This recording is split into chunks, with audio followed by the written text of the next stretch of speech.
மாண்புமிகு உறுப்பினர் முனைவர் திருமதி சௌமியா அன்புமணி அவர்கள்.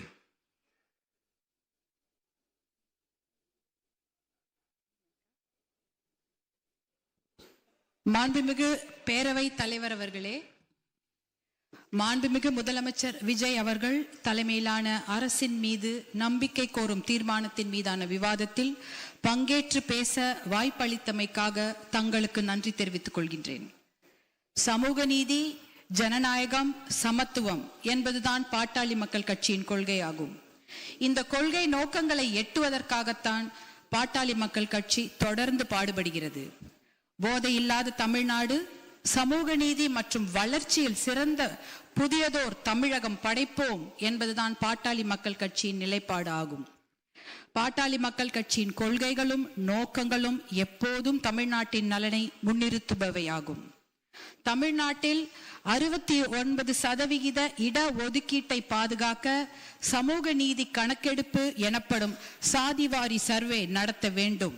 அதன் அடிப்படையில் அனைத்து சமூகங்களுக்கும் விகிதாச்சார பிரதிநிதித்துவம் அளிக்கப்பட வேண்டும். பெண்களின் பாதுகாப்பையும் முன்னேற்றத்தையும் உறுதி செய்ய வேண்டும். முழு மதுவிலக்கு மற்றும் போதைப் பொருட்களை முற்றிலுமாக ஒழிக்க வேண்டும். நீர் மேலாண்மைக்கு முக்கியத்துவம் அளித்து பாசன திட்டங்களை செயல்படுத்த வேண்டும். அனைத்து வேளாண் விளை பொருட்களுக்கும் விலை நிர்ணயம் செய்தல், கொள்முதல் செய்யப்படுவதை உறுதி செய்தல், உழவர்களின் வாழ்க்கை தரத்தை உயர்த்துதல், தரமான திறன் சார்ந்த கல்வி இலவசமாக வழங்கப்படுவதை உறுதி செய்தல், இளைஞர்களுக்கு அரசு மற்றும் தனியார் வேலை வாய்ப்புகளை உருவாக்கி வழங்குதல், தனியார் வேலை வாய்ப்புகளில் 80 விழுக்காட்டை தமிழக இளைஞர்களுக்கு வழங்க சட்டம் இயற்றுதல்,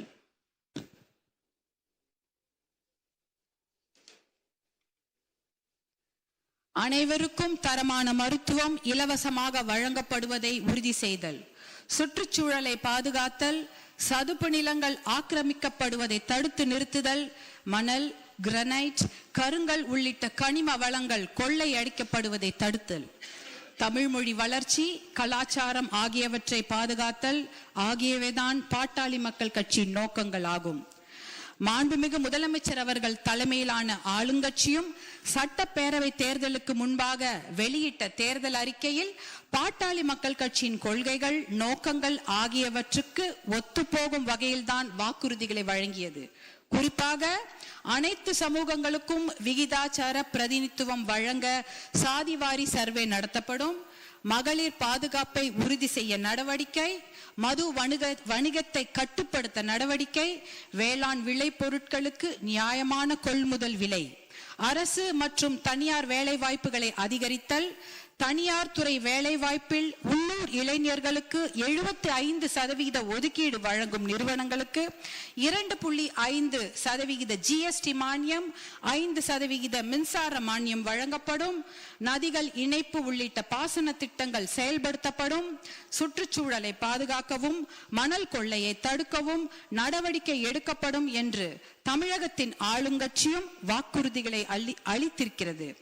தமிழகத்தின் முதலமைச்சராக பொறுப்பேற்ற மாண்புமிகு விஜய் அவர்கள் சட்டம் ஒழுங்கை பாதுகாப்பதற்கான நடவடிக்கைகள் குறித்து விவாதித்த பின் வழிபாட்டு தலங்கள், பள்ளிகள், மக்கள் கூடும் இடங்கள் ஆகியவற்றுக்கு அருகில் உள்ள 717 மதுக்கடைகளை அடுத்த 2 வாரங்களுக்குள் மூட ஆணையிட்டிருக்கிறார்.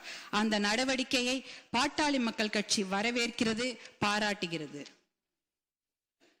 மது ஒழிக்கப்பட வேண்டும் என்பதற்காகத்தான் 40 ஆண்டுகளுக்கும் மேலாக நாங்கள் போராடி வருகிறோம்.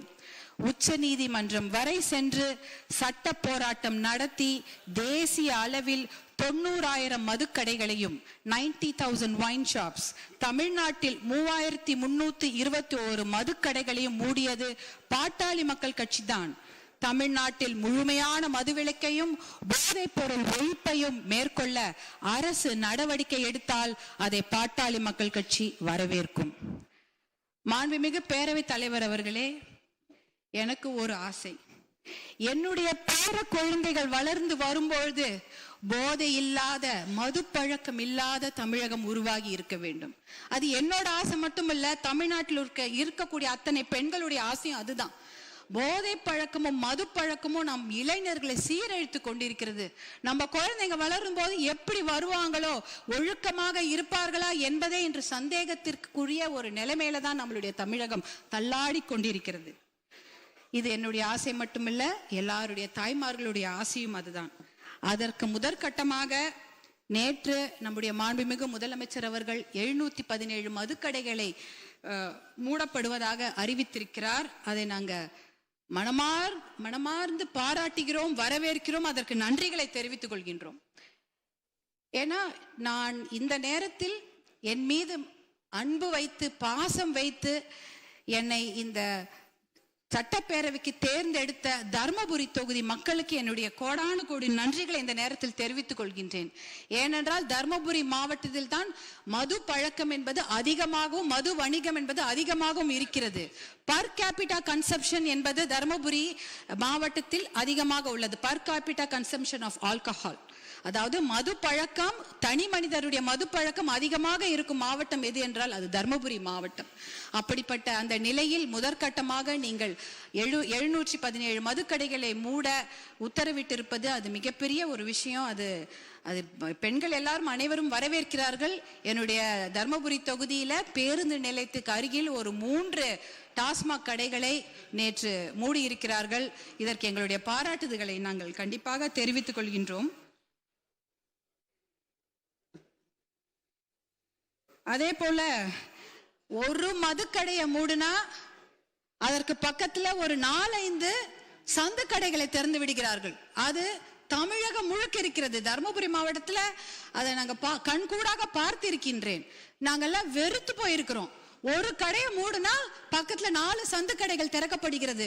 ஆகையால் நீங்கள் இதில் கண்காணிப்புடன் விழிப்புடன் இருக்க வேண்டும். ஏனென்றால் ஒரு கடையை மூடுனா அதை 4 கடைங்க திறக்கிறாங்க.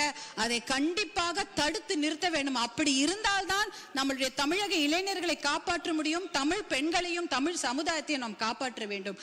இதற்கு சஸ்டைன்ட் எஃபர்ட் தேவை, தொடர் முயற்சி தேவை. ஒரு கடையை மூடிட்டா மட்டும் பட்டாது. மது ஒழிப்புன்றது மிகப்பெரிய சப்ஜெக்ட். அதுக்கு எவ்வளவு நேரம் வேணா பேசலாம். ஆனா அந்த ஒரு கடையை மூடுனா இன்னொரு கடை திறக்காம பார்த்து கொள்ள வேண்டும். அதற்கு விழிப்புடன் தொடர் முயற்சி தேவைப்படுகிறது. அதையும் நாங்க இந்த வேண்டுகோளாக இப்ப சொல்கின்றோம். அடுத்ததாக பாத்தீங்கன்னா,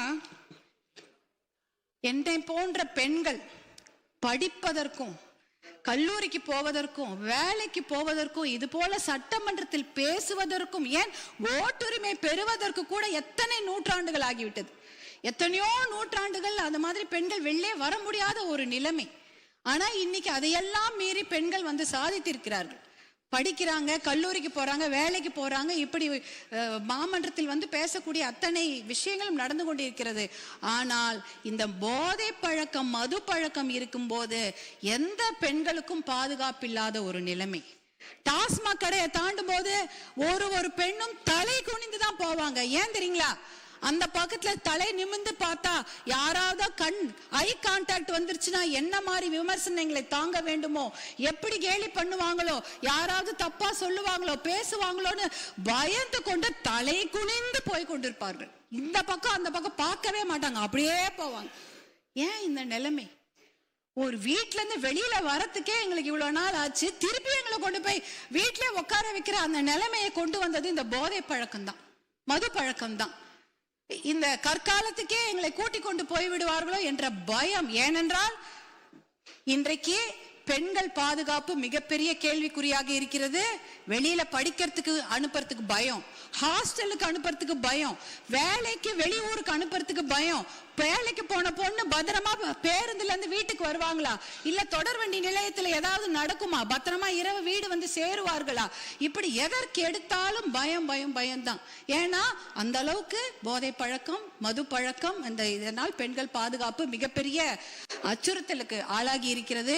இதை தடுப்பதற்காக சிங்கப்பெண் என்ற ஒரு தனி பிரிவை முதலமைச்சர் அவர்கள், மாண்புமிகு முதலமைச்சர் அவர்கள் ஏற்படுத்தி இருப்பதற்கு எங்களுடைய மனமார்ந்த நன்றியை தெரிவித்துக் கொள்கின்றோம்.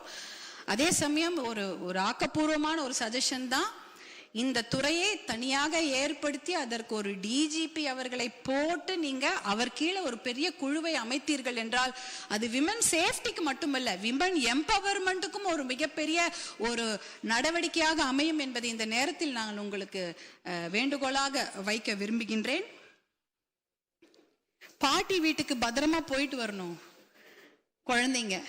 அதுதான் ஒரு பாட்டி வீட்டுக்கு போற குழந்தைய கூட இன்னைக்கு பாலியல் வன்கொடுமை, கூட்டு பாலியல் வன்கொடுமை போன்ற கொடுமைகள் நிகழ்ந்து கொண்டிருக்கிறது. அதை தடுத்து நிறுத்த வேண்டும். ஒரு பெண்ணா அதை தான் என்னால கேட்க முடியும். அந்த அளவுக்கு மனம் குமிறி போய் கடக்கிறோம் நாங்கெல்லாம். அதே நேரத்தில் சமூக நீதிக்கு பாதிப்பு ஏற்படுத்தும் செயல்களையோ தமிழ்நாட்டு மக்களுக்கு எதிரான நடவடிக்கைகளையோ தமிழக அரசு மேற்கொண்டால் அதை பாட்டாளி மக்கள் கட்சி எதிர்க்கும்.